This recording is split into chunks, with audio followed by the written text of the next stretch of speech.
جو لوگ کعبے کی طرف ٹانگیں لمبی کر کے لیٹ جاتے ان کے نزدیک یہ بے ادبی میں شامل نہیں ہے. جن کے نزدیک بے ادبی ہے وہ نہ کریں. ہر ملک کا اپنا اپنا رواج ہے نا.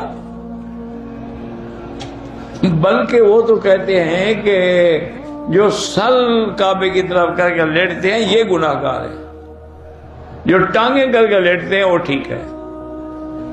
پتہ ہے کیوں؟ وہ کہتے ہیں دیکھنا ایسے ٹانگیں ہیں تو اٹھے گا تو چہرہ کعبے کی طرف ہوگا کہ نہیں، اور اگر سر کر کے لیٹے گا اٹھے گا تو کعبے کو تو پشت ہوگی. گناہ گار وہ ہے یا ہم ہیں؟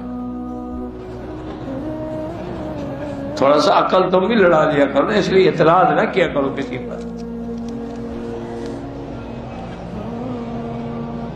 ویسے ہمارے ہاں چونکہ یہ چیزیں بے عزتی میں شامل ہیں، بے ادبی میں، ایسا نہیں کرنا چاہیے.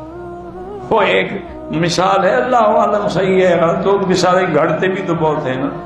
کہ ایک آدمی کسی کے گھر میں مہمان ہوا تو اس نے دیکھا کہ حضرت صاحب نے تو 5-6 روٹیاں اکیلے کھا گیا، تو اگر یہ رہ گیا تو مشکل ہو جائے گی. میں تو گھر میں ہوتی ہے 5-6 روٹیاں جو میں نے اس کو کھلا دی، بچے بھوکے بیٹھے ہوئے.